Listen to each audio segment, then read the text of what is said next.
Boa noite a todos. Ah, Muito obrigado aqui pelo convite, da Kemi, do Rafa. Sempre uma alegria muito grande vir aqui e falar um pouquinho sobre a doutrina espírita a todos vocês, em particular nesse assunto que nós começamos aí algum tempo atrás, né, sobre o processo do autoconhecimento e nós passamos a abordar a questão das emoções. Então, já falamos um pouquinho aí sobre as emoções e focamos lá nas quatro emoções principais, a saber, o medo, a raiva, a tristeza e a alegria, e estamos aqui novamente para dar continuidade a isso, né? Então, a ideia aqui não é esgotar o assunto, né, de forma alguma, mas trazer alguma reflexão sobre esses pontos e analisarmos, talvez, alguns pontos que talvez nós nunca tenhamos pensado a respeito e que estão muito presentes aqui no nosso comportamento, né? Então, para que a gente possa aprofundar um pouco mais, eu me propus a falar hoje sobre o medo, né? Essa emoção tão presente na nossa vida, tão importante para nós, mas tão assustadora também, como nós veremos aqui, né?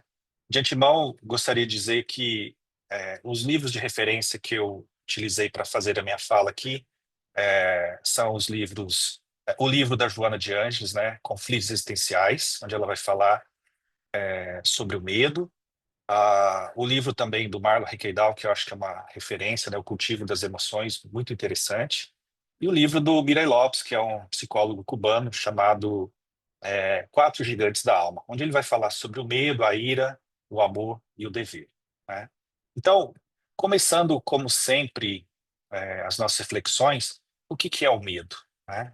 Se nós buscarmos as definições clássicas do dicionário, por exemplo, nós encontraremos lá que o medo ele é um estado afetivo que surge em nós pela consciência de um perigo, né? Ou que, ao contrário, suscita essa consciência, né? Um temor, uma ansiedade racional, um receio, né? Um desejo de evitar, uma apreensão, uma preocupação em relação a algo que geralmente é desagradável, né?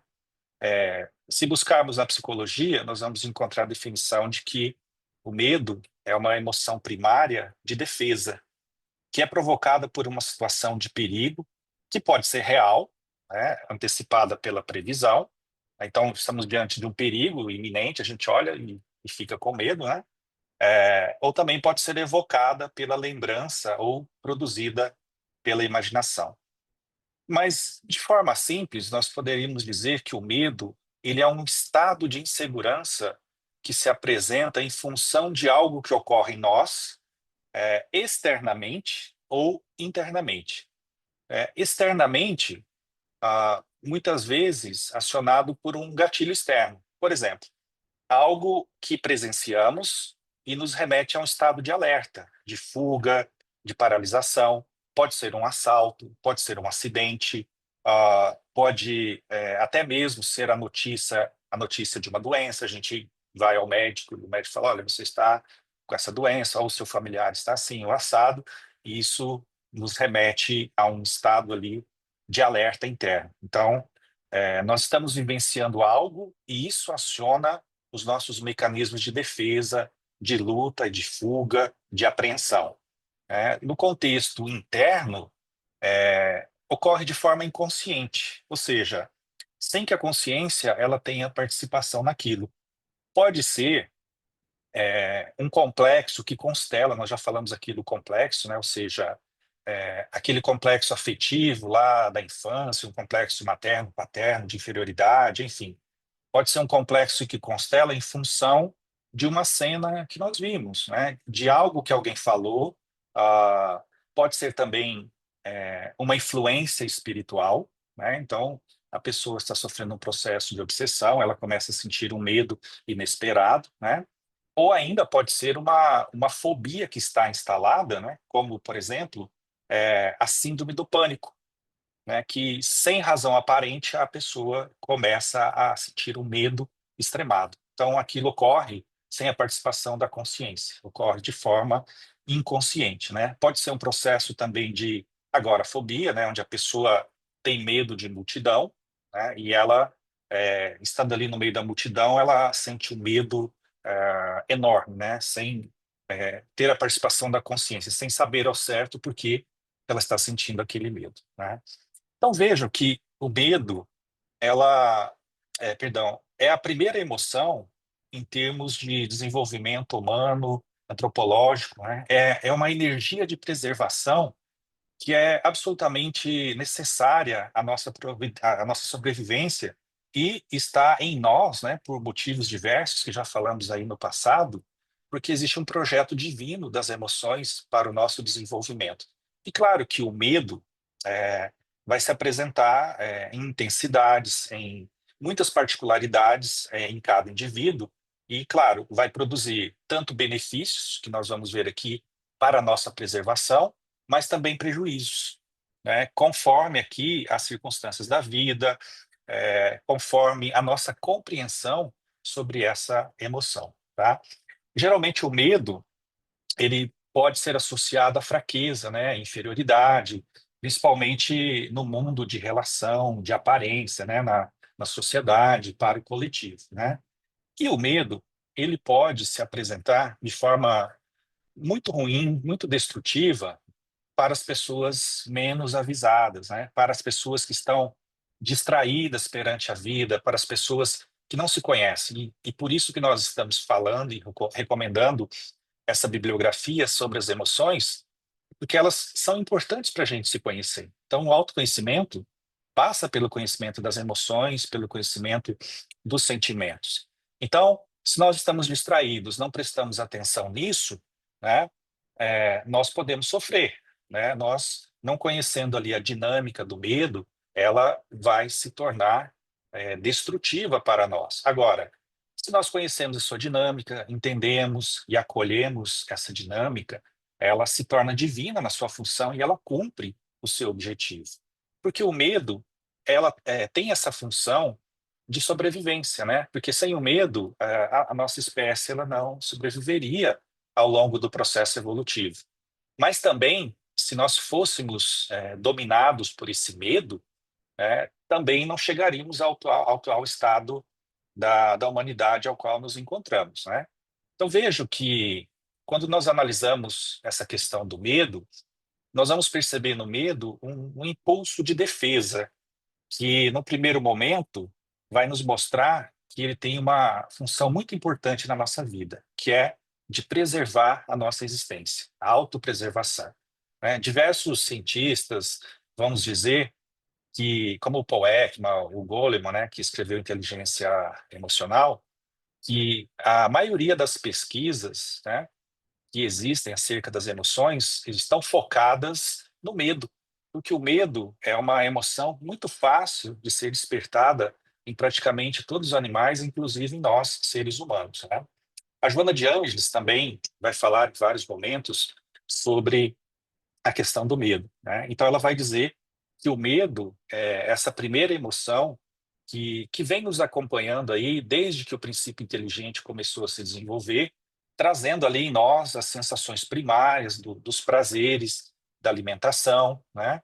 Do repouso, do sexo. Então o medo sempre esteve a par dessas sensações primárias, né? De frio, de calor, de fome, de prazer, né? E de geração em geração foi se transferindo, né?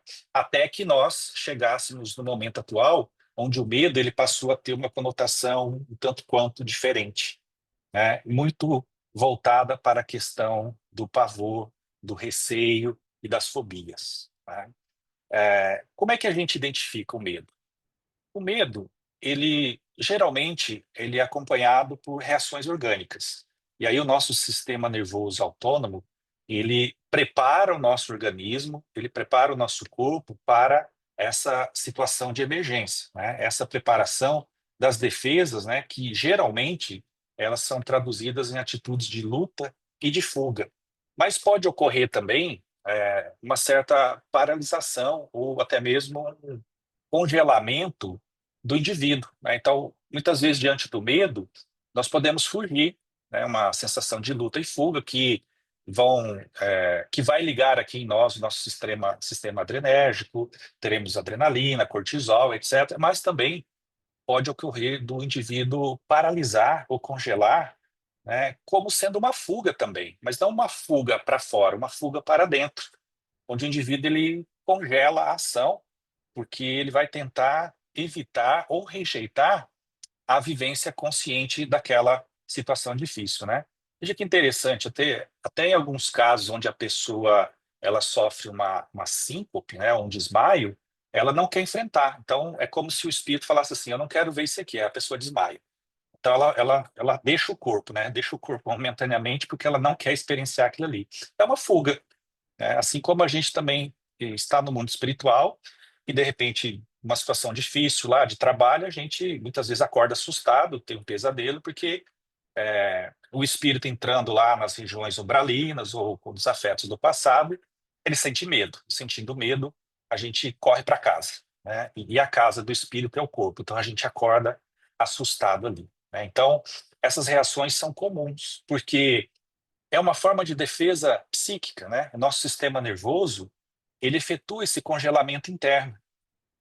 Mas aqui entra uma coisa interessante. Isso pode fazer com que ocorra um trauma, né, fazendo com que a pessoa ela reprima o fato em si, mas não a emoção. Isso ocorre muito na infância, né?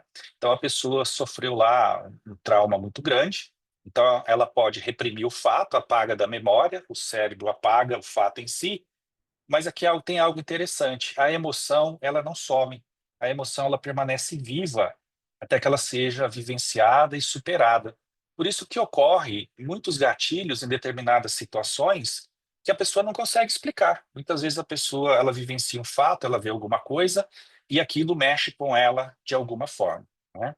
Agora, existem pessoas também, e eu conheço muitas assim, que quando sentem medo, elas gritam, elas se assustam, elas batem, né, que é uma resposta de luta e de ataque, né? E é claro, quem tem medo, né, a gente percebe isso na natureza, né? Quando a criatura se sente ameaçada, ela ataca para se defender.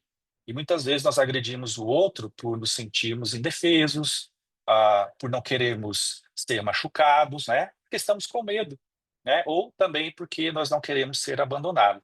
E é claro que cada indivíduo vai reagir de uma forma diferente, né? Então, por exemplo, a pessoa ela está numa situação onde ela, por exemplo, sente que vai ser assaltada.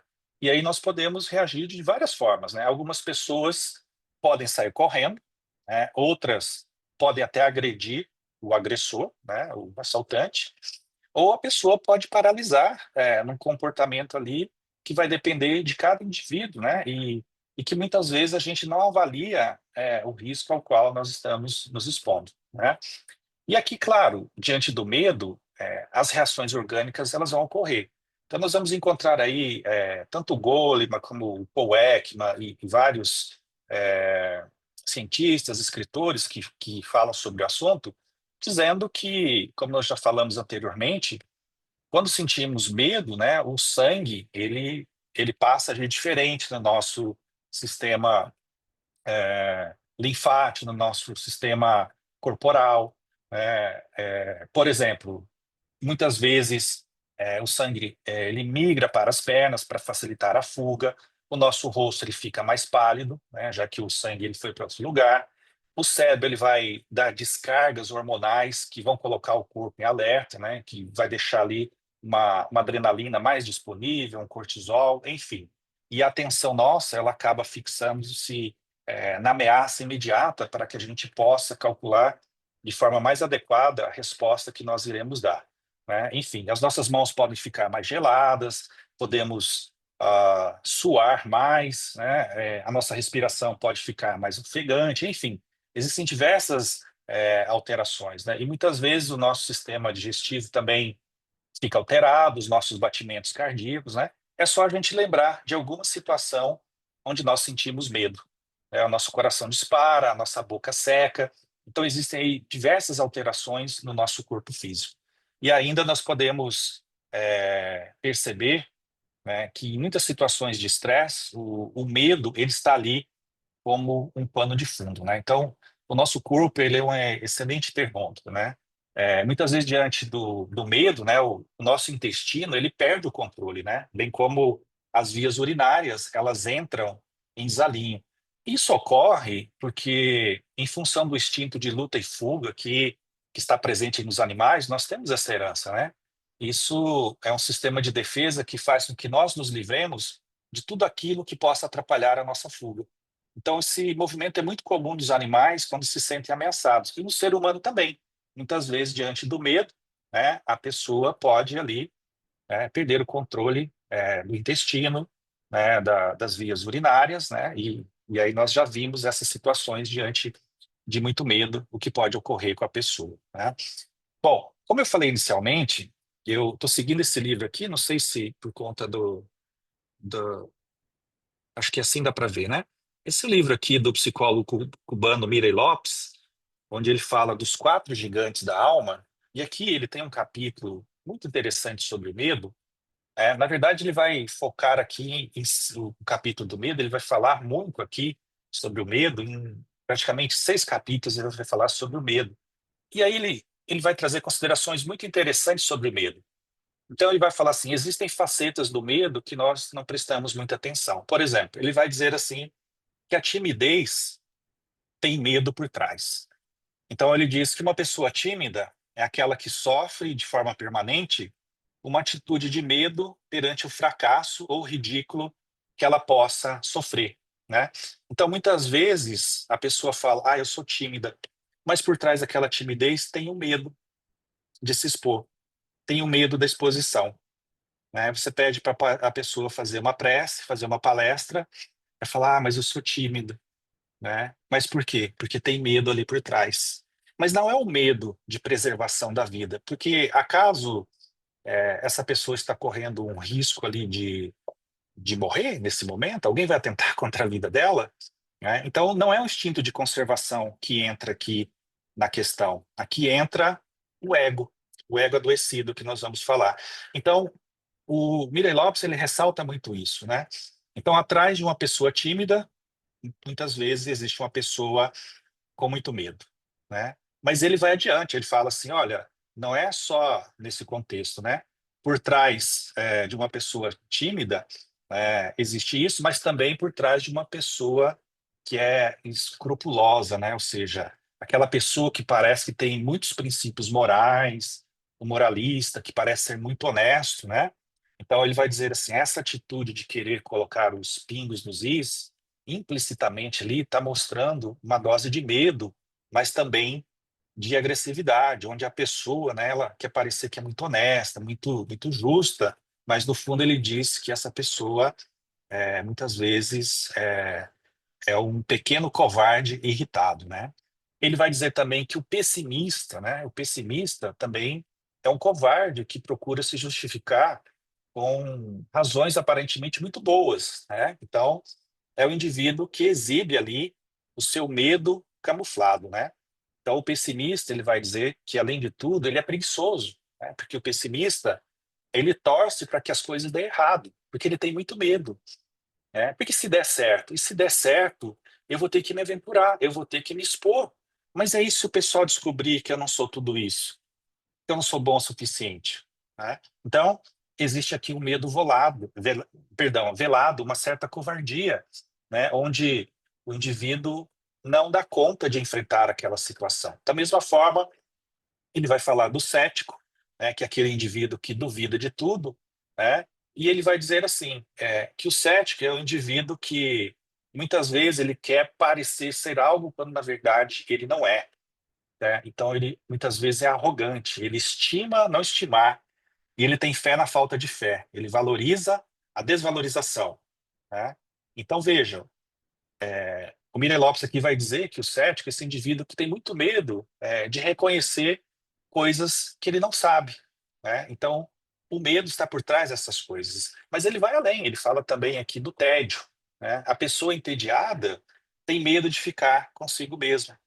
E muitas vezes se deprime quando ela não tem nada que a distraia ou que a proteja contra o medo de si mesma, da sua própria vacuidade, né? E aqui é interessante porque o tédio, ele aparece aqui como um vazio existencial, né? Porque a pessoa tem medo de ir ao encontro dela mesma, né? E aí ela usa fugas, como as redes sociais, como o celular, como a internet, né? Enfim, nós sabemos bem dessa dinâmica, né? E o Miller Lopes ele vai além também, ele vai dizer assim, olha, é, a própria vaidade, né, é o indivíduo medroso, né? A pessoa vaidosa, né, ela tenta convencer a si mesma, mas também os outros, que ela não é uma pessoa insegura, né? Que ela é muito bem resolvida ou algo do tipo, mas ela precisa da aprovação dos outros, né? Por quê? Porque por trás do vaidoso existe um indivíduo que tem muito medo de não ser aceito, né? Ele carrega ali em si a ferida do complexo de inferioridade. Mirei Lopes também fala da hipocrisia, né? Que a hipocrisia é aquela covardia, né? O medo ligado a uma ambição compensadora, desmedida, né? O hipócrita ele tem medo de mostrar quem de fato ele é pela repercussão que isso possa causar. Ele teme pela sua reputação. No entanto, pode se tornar um moralista por exigir dos outros aquilo que ele não dá conta de realizar. É porque a hipocrisia é isso, né? A arte de exigir dos outros aquilo que não se pratica. E ele vai falar também da mentira. Ele vai dizer assim: bom, o medroso, na verdade, perdão, o mentiroso, ele é um medroso covarde, né? Ou seja, o medroso que não sabe dominar o seu medo, né? Então, alguém que mente sistematicamente é isso, né? Então, quando alguém mente, ele, na verdade, ele está precisando ali, não de castigo, mas ele está precisando de auxílio, de compreensão. Porque o mentiroso, ele mente porque tem medo de assumir a própria condição interna. Então, ele precisa, de alguma forma, se refugiar na ilusão de algo que não o mostre pequeno, que não o mostre covarde ou algo similar, né? O Goleman, da inteligência emocional, é o autor do livro Inteligência Emocional, ele vai dizer assim que na família do medo, além disso que o Mirei Lopes relata, nós podemos encontrar também ansiedade, apreensão, nervosismo, preocupação, consternação, cautela, escrúpulo, como falamos, né, inquietação, pavor, susto, terror, né, e para o nível mais de psicopatologias, nós vamos encontrar as fobias. Então, a fobia seria o medo patológico, né? E aí, dentro dessas fobias, nós vamos encontrar aqui também o transtorno de pânico, né? A Joana de Ângeles, em alguns livros, como no livro O Despertar do Espírito, né, ela vai falar do medo, né? Então, ela vai dizer ali que, além do medo das ocorrências imprevistas, né? Porque todos nós temos medo, né, em função do nosso instinto de conservação, nós passamos a apresentar, em determinado momento da nossa existência, os medos relativos aos transtornos psicológicos, né? Por conta das culpas que trazemos do passado, dos atavismos ancestrais, das ansiedades mal resolvidas, né? Lembrando aqui que a ansiedade ela é uma consequência, muitas vezes, de um medo, esse medo egóico, né? Esse medo que acaba se tornando um transtorno psicológico e que não tem nada a ver com esse medo relativo a um instinto de conservação, né? Então, a Joana, nesse livro Despertar do Espírito, ela vai falar de uma classificação aqui que vai desde a emoção normal do medo até essa emoção patológica, onde o indivíduo ele vai sofrer muito com essas questões. Então, ela vai dizer ali que esse medo ele pode surgir em função de causas reais ou imaginárias, né? E aqui entra o ego adoecido, né? O ego muitas vezes preso ali na ansiedade, mas que o corpo vai sentir da mesma maneira, né? Em outro livro da Joana, chamado Diretrizes para o Êxito, ela vai exaltar ali 6 tipos básicos de medo que nos assolam, né, durante a nossa existência. O medo da morte, o medo da velhice, o medo da doença, o medo da pobreza, o medo da crítica e da perda de algum afeto profundo. Então, aqui é interessante porque a Joana vai dizer assim: tudo isso resulta da insegurança pessoal de cada um de nós, que é decorrente dos conflitos do nosso passado, resultante lá em comportamentos não muito saudáveis que nós tivemos lá perante as nossas outras reencarnações. E aí ela vai dizer, né, que talvez o medo que mais atormente as pessoas seja o medo do fenômeno da morte, né? Então, ela vai trabalhar muito o receio da morte, basicamente, em todas as obras da sua série psicológica. E o livro que comentei aqui inicialmente, né, o livro Conflitos Existenciais, ela vai falar ali do medo, né, de uma forma muito interessante, né? Então, ela vai falar ali das causas dessa emoção, desde a ocorrência normal do medo perante o desconhecido, né? Quem de nós não sente medo, né?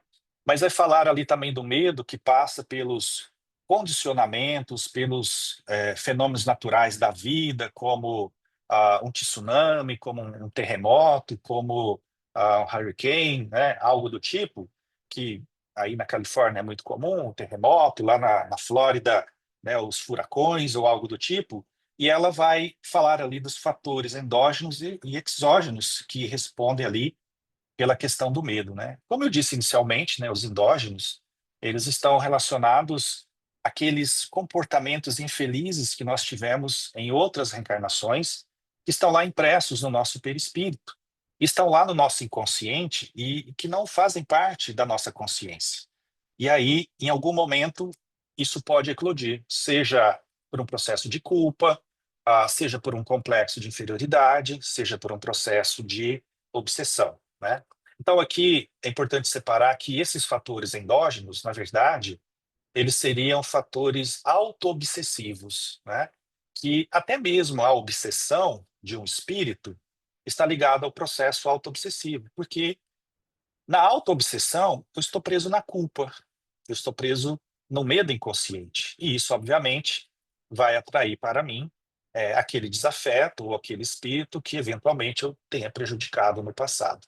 Os fatores externos, exógenos, são aqueles relacionados, por exemplo, à nossa vivência no lar, né? Desde crianças, o relacionamento que nós tivemos com os nossos pais, se eles foram principalmente relacionamentos conturbados, relacionamentos agressivos, se fomos desrespeitados ali pelo pai, pela mãe, né? Enfim, todas as narrativas, todas as feridas emocionais que nós adquirimos ali nesse processo, né?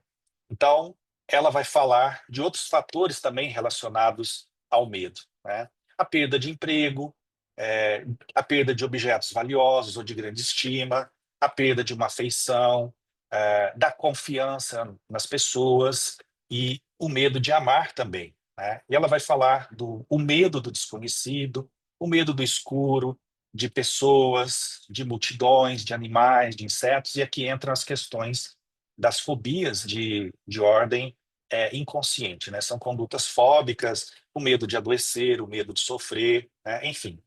E aí, diante de tudo isso, ela vai dizer o seguinte: é importante que nós acolhamos o medo dentro de nós, façamos essa análise dessa emoção, né? Por que que nos atormenta tanto, né?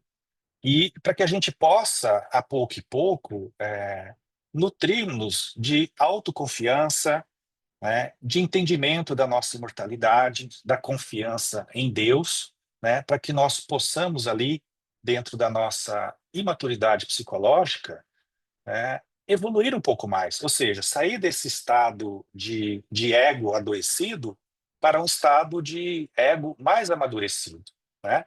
Então, resumindo aqui basicamente o que eu falei até agora, nós podemos dizer que o medo ele se enquadra em dois grandes grupos. O primeiro, os impulsionados pelo instinto de sobrevivência. E o segundo, os impulsionados, né, pelo ego adoecido. Então, no primeiro grupo, que é do instinto de sobrevivência, o medo, enquanto energia, ele não é negativo, né? Ele é divino, porque ele atua em favor da nossa preservação. Então, esse medo, ele é importante para preservar a nossa vida, porque ele vai impor reflexões, recuos, vai nos fazer escolher sempre a alternativa que preserve a nossa vida, que preserve a nossa sanidade, que preserve a nossa existência. Agora, no segundo grupo, que é o do ego adoecido, ou seja, o espírito ao longo das reencarnações, ele vai se perdendo, né? Na parábola do filho pródigo, a Joana, ela nos fala muito sobre isso, né? Quem é o filho pródigo? O filho pródigo somos nós, lá na nossa infância espiritual, que dissemos assim para o pai: olha, eu quero o que é meu, que eu quero ir para o mundo, eu quero gastar. E aí, inconsequente e imaturo, a gente sai, gasta, até que a gente se vê num processo de profundo sofrimento. E aí a gente cai em si. Então, o ego adoecido é todo esse processo de evolução que nós conquistamos ao longo da nossa jornada evolutiva, onde ainda não conseguimos entender o nosso objetivo existencial. Então, nós estamos muito presos às aparências, nós estamos muito presos ao aplauso, estamos espíritas materializados, né? Espírita que tem medo da morte, e está tudo bem, é o nosso processo evolutivo, né? É a nossa humanidade. Antes de sermos espíritas, nós somos humanos. E como humanos, nós temos as nossas dificuldades ainda, né? Não é por termos o rótulo de espíritas que nós temos que ter uma fé que remove montanhas, perdoar 70 vezes 7, né? Enfim, tudo isso que a gente sabe que está lá no Evangelho. Mas, né? Com a série psicológica, a gente aprende que o que está lá no Evangelho é uma proposta ideal. Um dia conseguiremos fazer tudo aquilo que o homem de bem faz lá no capítulo 17, tá? Por enquanto, nós estamos tentando. Por enquanto, nós estamos batalhando e às vezes conseguimos, às vezes não conseguimos, às vezes erramos, tá? E nesse processo, nós adoecemos egoicamente. E adoecendo egoicamente, o medo ele se apresenta como uma emoção muito interessante que faz com que o ego ele se perca demais nas reencarnações. Então, nesse segundo grupo do ego adoecido, existe uma tentativa do ego de preservar a sua personalidade, porque ele tem medo de sucumbir, de perder seu suposto reinado, de ser descoberto como imperfeito que é. Então, esse medo impulsionado aqui pelo ego adoecido, né, ele nos corrompe, né, ele nos corrói por dentro, né? É como se fosse uma morte para o ego, mas não uma morte física, né, mas uma morte psíquica, né? Então, por exemplo, como eu disse aqui inicialmente, se a gente convida uma pessoa para fazer a prece em público, né, a pessoa, ela pode, meu Deus, né, ela começa a congelar, né? Então, ao final dessa palestra, se eu vir aqui para alguém e falo assim, fulano de tal, o Rafa vai pedir para eu fazer a prece final, né? Mas eu posso falar assim, ô Rafa, eu gostaria que fulano de tal hoje fizesse a prece. A pessoa, ela pode ficar assim, minha internet congelou, né?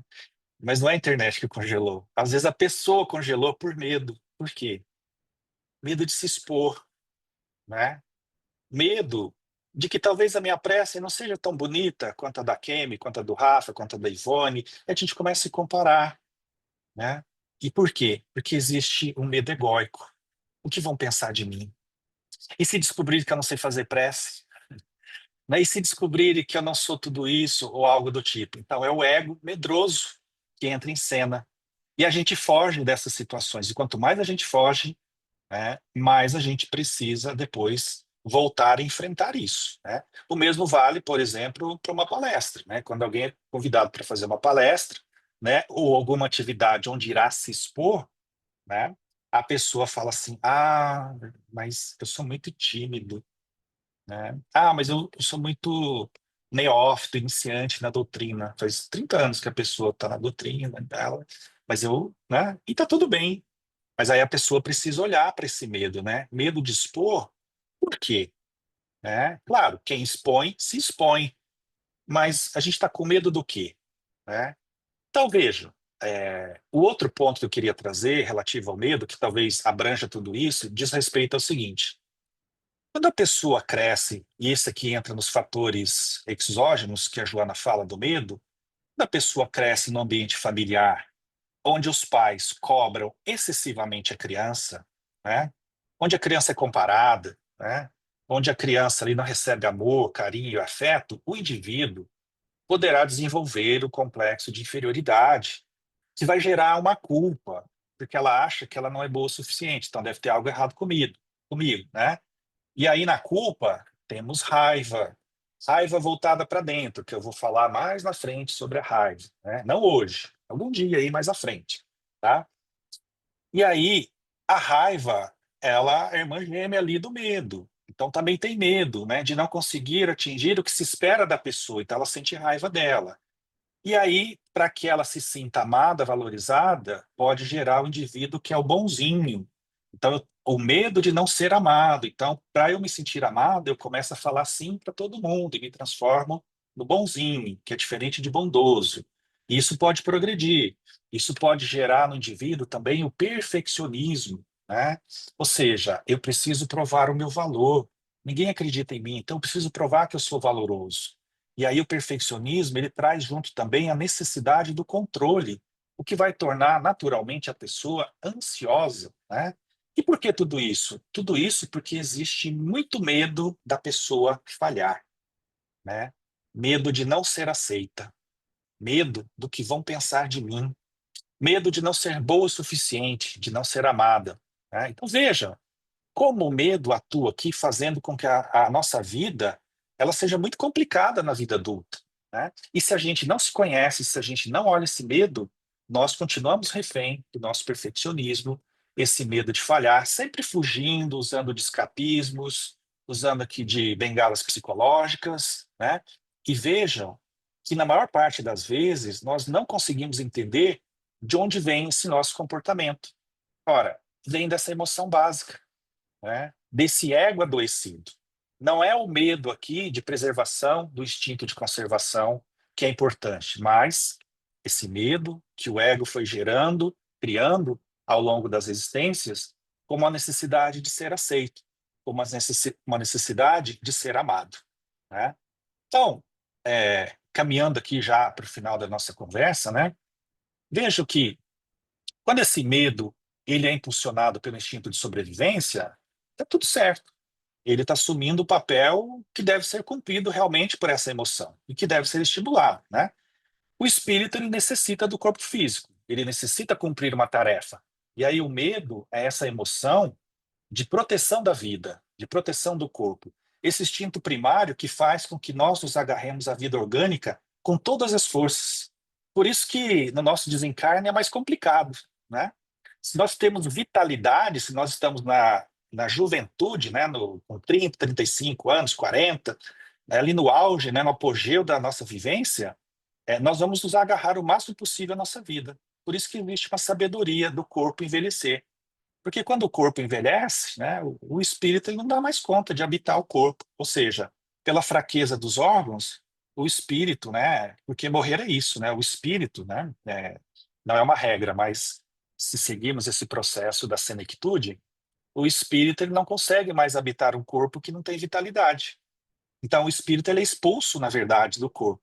Ele não consegue mais ficar ali, né? Mas se nós temos vitalidade, nós nos agarramos à vida, nós queremos viver por conta do instinto de conservação, né? O medo da morte, né? O medo do aniquilamento. Então, claro, e aí nós vamos entender que, de fato, é preciso que nós tenhamos cuidado com os perigos que afetam a nossa existência, a nossa vida, de situações que colocam a nossa vida em risco. Por quê?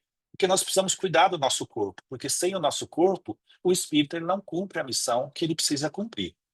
Por outro lado, quando o medo ele não é olhado adequadamente, quando o ego adoecido está no controle e entra em cena, aí nós podemos ter transtornos patológicos, como as fobias.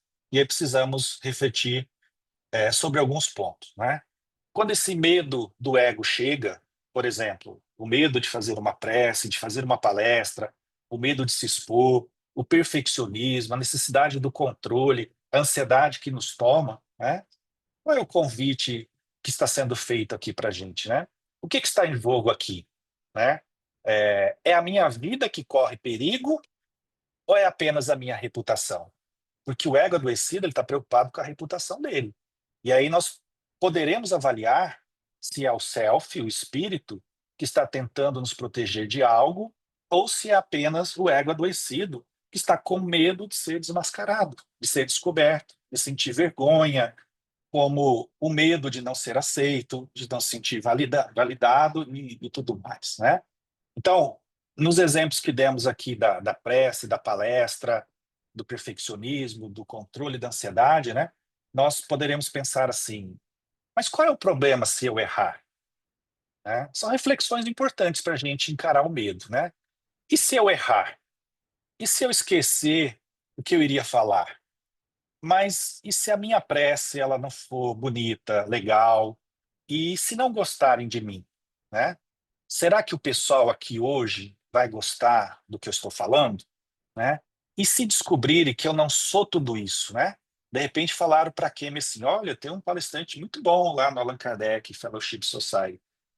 Aí a pessoa fala assim, meu Deus, já falaram bem de mim lá, então agora eu tenho que fazer algo à altura. E a gente vem morrendo de medo do julgamento. Ok, um pouco de medo não faz mal, né? Mas aí nós temos que, nessa perspectiva do ego, ir com medo mesmo, né? Porque o que de pior pode acontecer? Ah, mas o pessoal não gostou. Olha, mas o pessoal tem direito de não gostar, né? E aqui entra uma questão terapêutica. Isso não tira o nosso valor, né? Isso é importante da gente pensar, né? Ah, mas o pessoal não gostou, estão falando mal de você e não sei o quê, etc, etc. Ok, eu dei o meu melhor. Na próxima, eu vou dar um pouquinho mais do meu melhor. Mas naquele dia, eu não estava muito bem, né? Naquele dia, eu sempre faço prece, mas teve um dia que eu engasguei, eu estava com a cabeça em outro lugar, né? Mas foi o meu melhor naquele dia. Então eu começo a refletir nisso, né? A minha reputação não é importante, o meu caráter sim, né? E o meu caráter, a minha essência, né? Isso pertence a mim e à divindade. Por isso que a Joana vai dizer: nunca te justifiques. Não perca tempo com lamentações, com justificativas ou algo do tipo, né? Dê sempre o seu melhor. Hoje foi isso. Amanhã eu posso dar melhor e depois eu posso dar melhor. E quando a gente faz isso, a gente vai acolhendo esse medo egóico que não faz sentido, que vai transmutando esse medo, né? Transformando em coragem, né? Porque a coragem não é ausência de medo. Então o pessoal acha que coragem é ausência de medo. Não é, né? A coragem é ter lucidez perante o medo. Por isso que a Joana e vários autores espirituais falam, vai com medo mesmo, né? Porque se a gente não enfrentar, a gente nunca vai saber, né? Então veja, né? Essas situações onde sentimos medos, elas não são impulsionadas pelo instinto de sobrevivência. É o ego adoecido que está no controle. E aí ele interpreta essas supostas falhas como uma morte, né? A sua reputação foi embora. E aí vem muito medo, né, da pessoa ali ficar preocupada com tudo isso, de descobrir que talvez eu não seja esse alecrim dourado, né, nem tão maravilhoso como as pessoas acreditam, nem tão equilibrado, né, ou algo do tipo.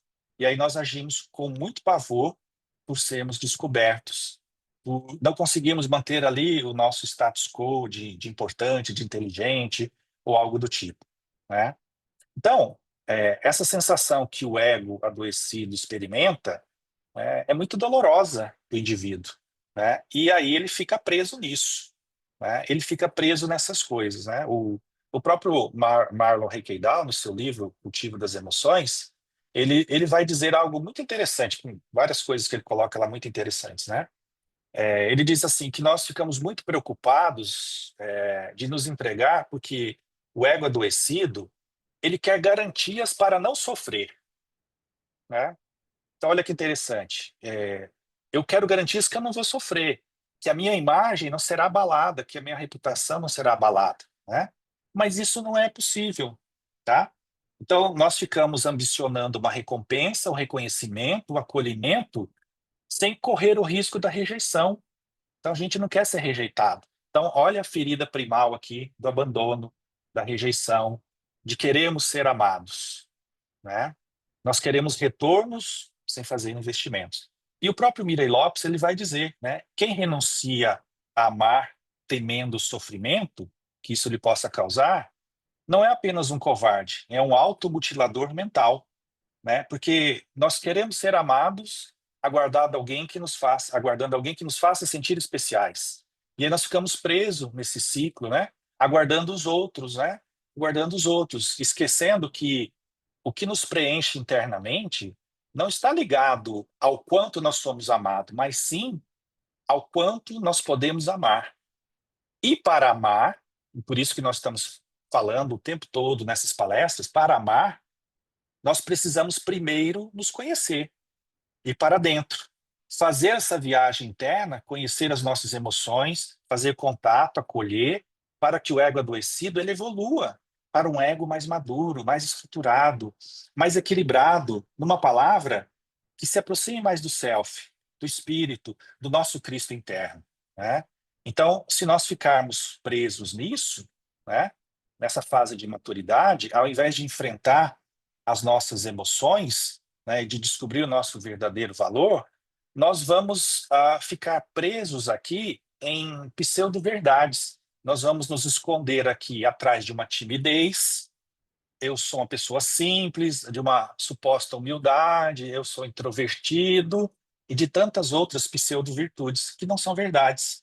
Então, se há medo, eu preciso olhar esse medo, tá? E no caso do ego adoecido, ele precisa ser orientado de forma amorosa, né? Para que eu possa olhar para isso, né? E entender que existe ali uma oportunidade de crescimento interior e de realização divina, né? No livro Conflitos Existenciais, a Joana vai dizer, ora, na execução de toda a nossa vida, todos nós iremos tropeçar, todos nós iremos sofrer decepções, insucessos, amarguras, que são mestres muito hábeis no ensino dos mais eficientes meios para que nós possamos alcançar os nossos objetivos. E ela vai dizer assim: nada é fácil, né? Mas tudo isso se apresenta como um recurso de aprendizagem e de evolução. Então, quando a gente entende essa dinâmica da vida e enfrenta o ego adoecido, nós entendemos o convite da vida, né? E nós aceitamos aqui os desafios da divindade, né? Entendemos aqui que a vida ela se torna educadora, dirigida por Deus, pela espiritualidade, pelo nosso self. Então a Joana ela vai dizer assim, em vários livros, né? Mas vou resumir apenas dois aqui. Ela vai dizer assim que para enfrentar o medo, né, nós precisamos confiar em Deus e trabalharmos o alto amor. No livro Momentos de Iluminação, ela vai dizer assim: a terapia mais excelente contra o medo e a ansiedade é a restrita confiança em Deus, que criou a vida com objetivos muito nobres. Então, ela diz aqui para a gente confiar em Deus.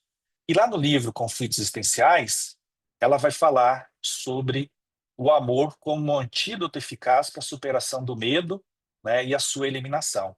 Então, ela vai dizer assim: quando amamos, nós nos enriquecemos de coragem, né? E aí a solidariedade, ela abre os braços para o semelhante, né? Vai desmascarar aqui a artimanha do medo, né, que nos distancia dessa emoção que é felicitadora, né? E mantendo-se o sentimento de amor na nossa essência, né, dificilmente cairemos em desilusão, né, e em sucesso, em experiências outras que nós possamos experimentar. Ela diz assim: os medos vão e voltam, mas sempre que eles voltarem, e eles irão voltar, né, o que é muito útil, ela diz, né, o indivíduo mais fortalecido, mais decidido, né, e mais amoroso consigo mesmo, enfrenta com sabedoria e supera por completo em algum momento, né? E ela vai dizer, em face de tudo isso, a escolha é de cada um de nós, o medo ou o amor, já que os dois eles não podem conviver no mesmo espaço emocional e afetivo. Bom, pessoal, eu vou ficar por aqui, porque esse assunto é muito extenso, né? Então a minha ideia era só trazer aqui um pequeno apanhado sobre essa emoção, né? Vejo que lá no curso da série psicológica da Joana, nós ficamos mais de um mês falando sobre o medo, tá? Então hoje aqui foi só para instigá-los um pouquinho sobre o medo aqui. Muito obrigado, estou à disposição aqui, Rafa, para comentários, perguntas ou algo do tipo. Excelente, Paulo. Muitíssimo obrigado pela excelente palestra.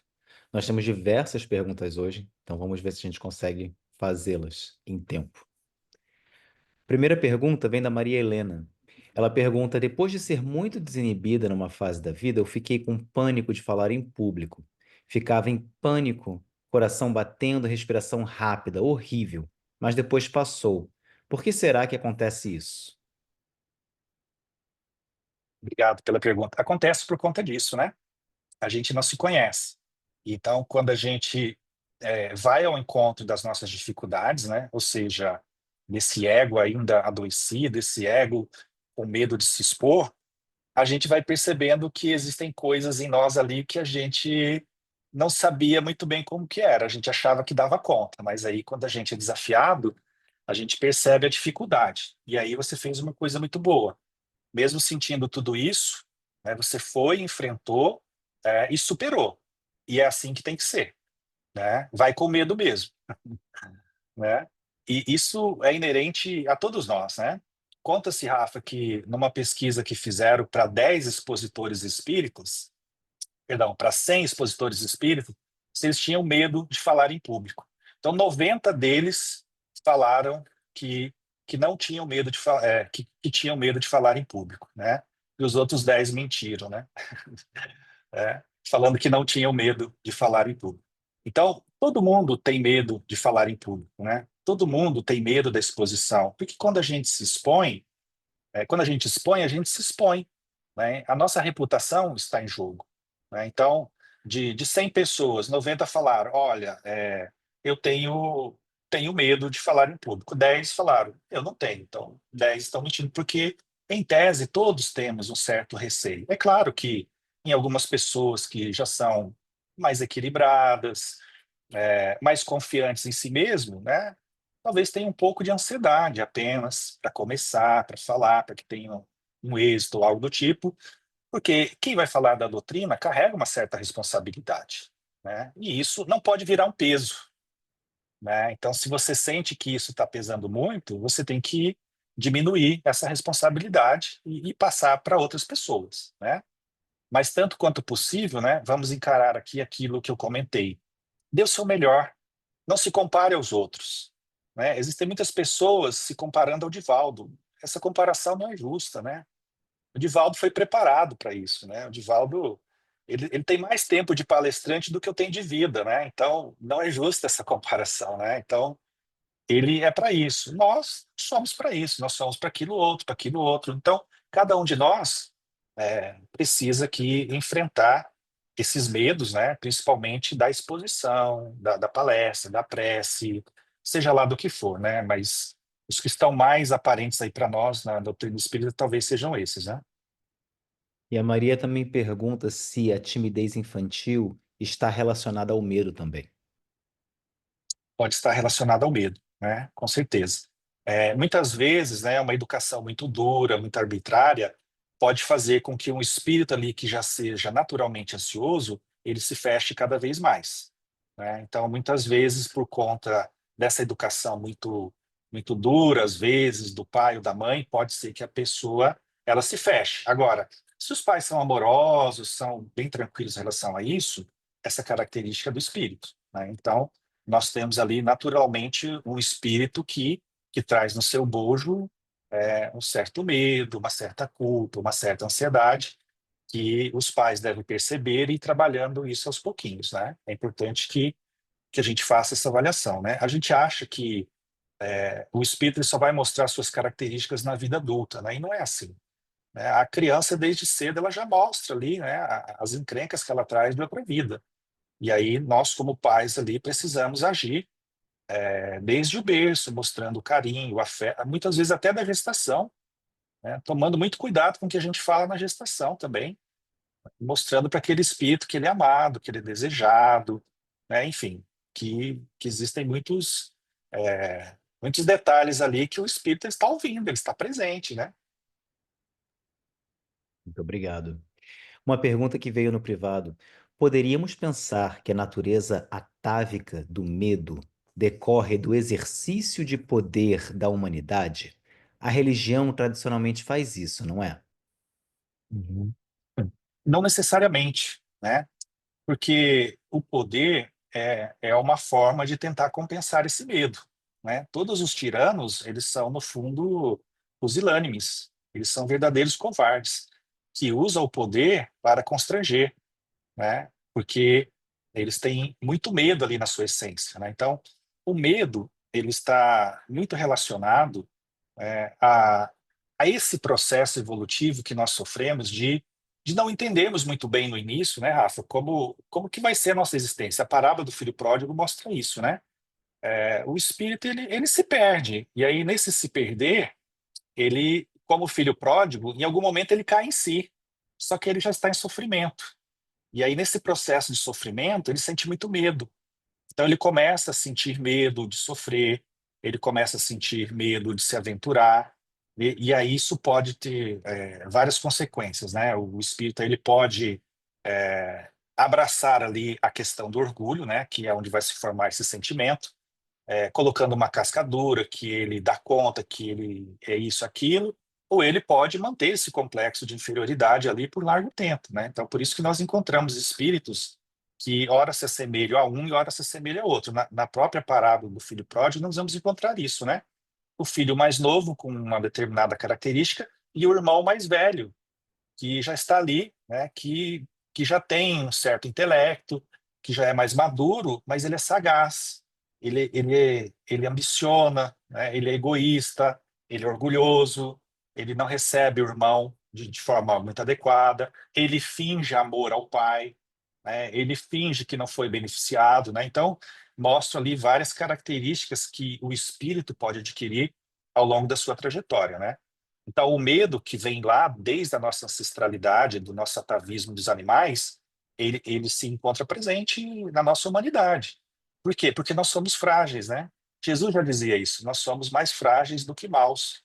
Então, para se defender muitas vezes da nossa fragilidade, desse medo do desconhecido, desse medo do sofrimento, da morte e de tudo aquilo que o espírito vai experienciando, a gente vai desenvolvendo mecanismos, né, para se proteger disso. E aí pode nascer o orgulho, o egoísmo, a necessidade do poder, né, o desejo do poder, como diz o Jung, né? Onde há desejo de poder, não há amor. Desejo de poder, tá?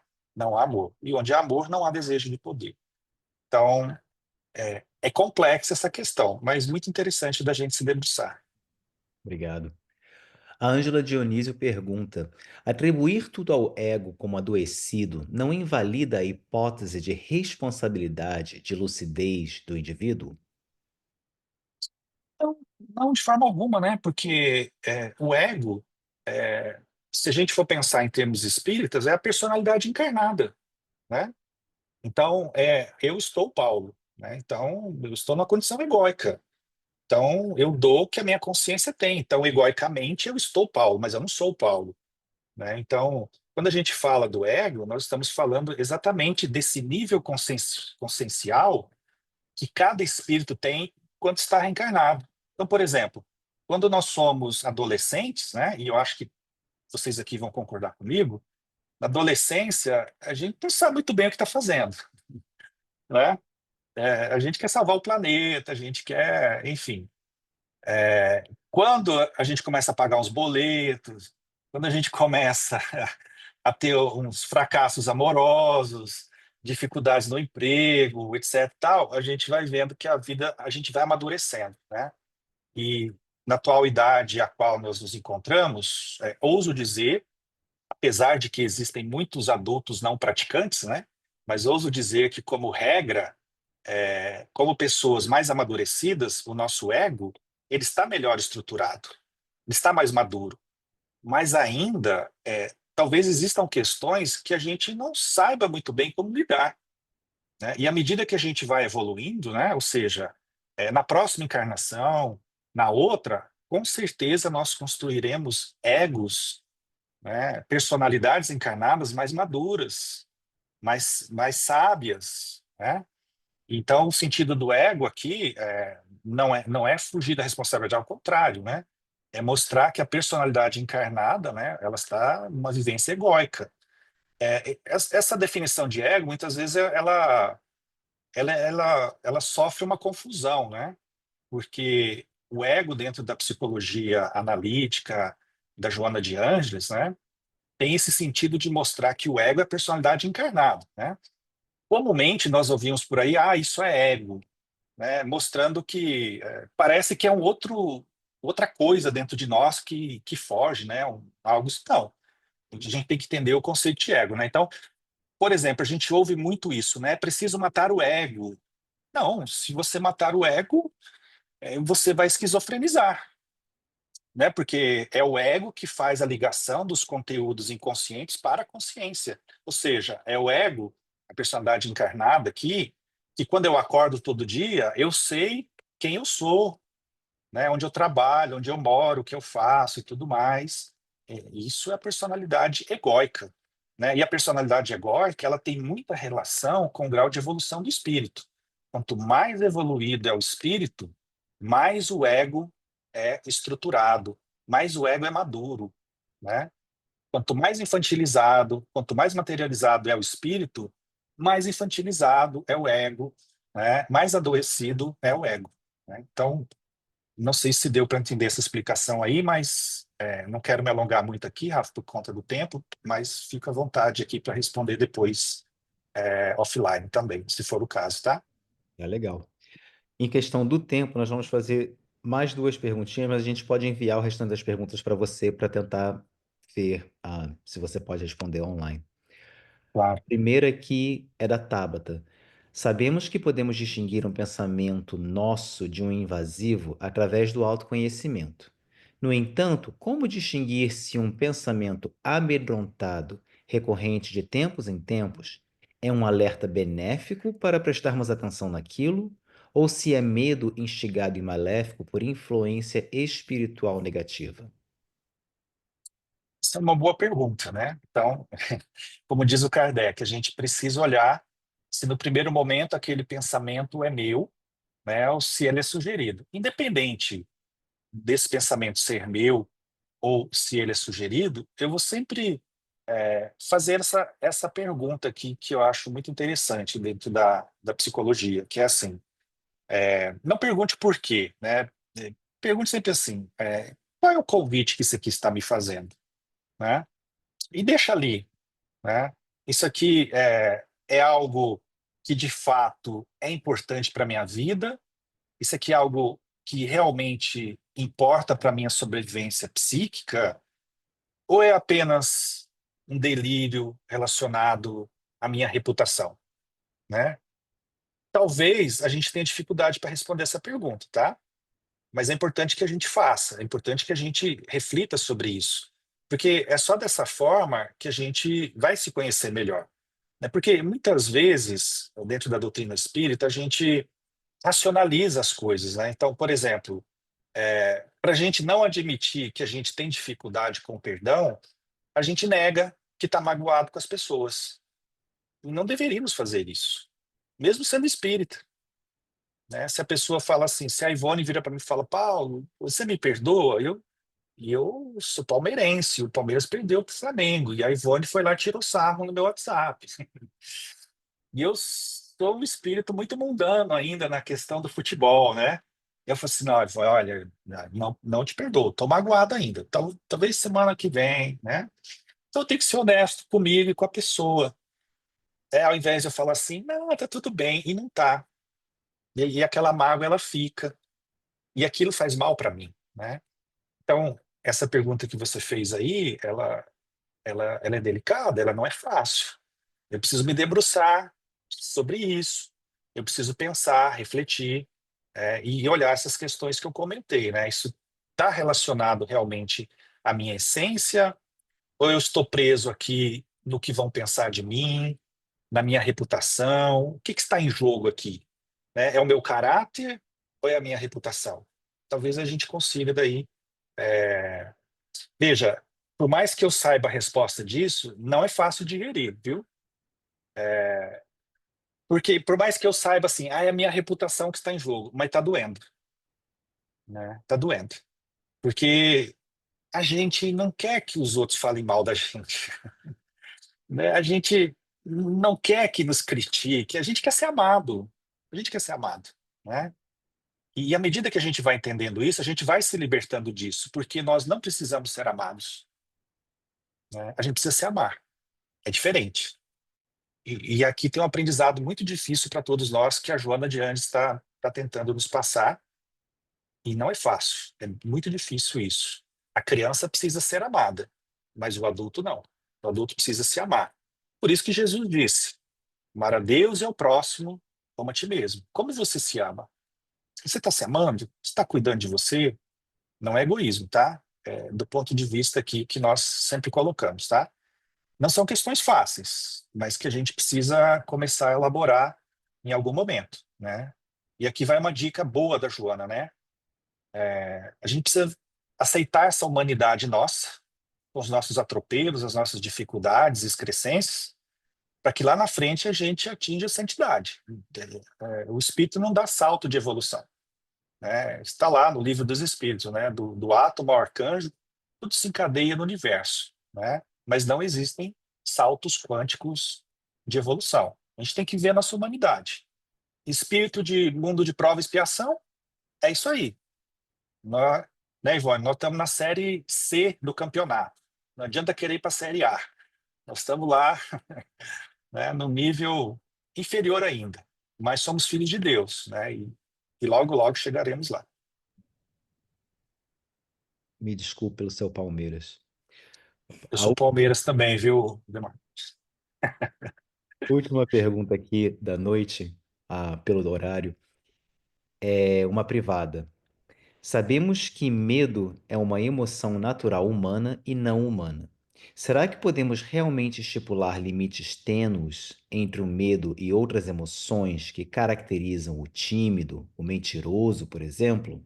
Não estão essas emoções imbricadas e não decorrentes? Olha, aí você vai ter que brigar com o Mirei Lopes, né? Você vai ter que brigar com o Goleman. Eu entendi o que você falou, né? E realmente, no primeiro momento, parece que não tem nenhuma conexão, né? Mas se você passa a analisar em maior profundidade, né, a gente vai perceber que de fato isso faz sentido, né? Como eu disse, talvez eu não consiga passar tudo aqui para vocês hoje, né? Então peço desculpas se eu não conseguir aprofundar essa parte, né? Então não ache ruim a mensagem, apenas o mensageiro que não foi bom hoje, né? Mas lá no livro do Mirei Lopes ele aprofunda essa questão, né? O Goleman também aprofunda, a própria Joana aprofunda, né? E o Mirei Lopes ele vai mais além. Quando ele vai falar da raiva, ele vai falar do humorismo, ele vai falar de outras tantas questões que aparentemente não tem raiva, mas tem raiva, tem medo, enfim, né? Então, são questões aqui onde essas pessoas se aprofundaram e se debruçaram, estudaram comportamentos, né? E quando a gente começa a fazer essa análise mais profunda do ponto de vista psicológico, de fato, a gente vê que ali tem tudo isso, né?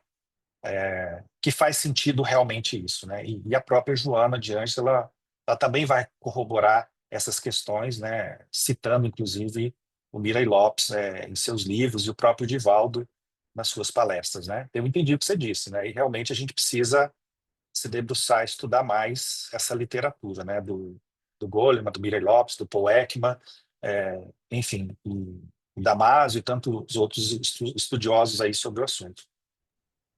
Paulo, nosso muito obrigado pela palestra e por tantas respostas às nossas perguntas. Anunciando a todos aqui dois anúncios. O primeiro é que na próxima semana nós teremos a Genane Mendonça voltando aqui ao Blossom para falar para a gente sobre o tema O Cristo Psicológico. Muito interessante. A quem quiser e puder, estaremos aqui. E para o pessoal do Brasil, uma melhora no nosso horário. Aqui nós vamos entrar no horário de verão, então as palestras do Blossom se iniciarão às 23 horas de Brasília, ao invés de meia-noite. Então, um grande alívio aí para o pessoal não ficar até tão tarde. Paulo, nosso muito obrigado mais uma vez por aceitar aqui o nosso convite e voltar para a gente. Esperamos vê-lo bem logo para uma continuação aí desse estudo das emoções, muito interessante. E se a gente pudesse, então, pedir para você fazer a nossa oração final, nós ficaríamos muitíssimo gratos. Obrigado, Rafa. Mais uma vez, muito obrigado aqui pelo carinho e atenção de todos vocês, o convite da Kemi, do Rafa. Estou sempre à disposição aqui para instigá-los, né, para que possa fazer barulho e vocês, como essa última pergunta, não fiquem satisfeitos com o que o Paulo fala, mas que busquem, que se aprofundem, estudem, porque é isso que a gente precisa, né? Então, a própria Joana faz isso.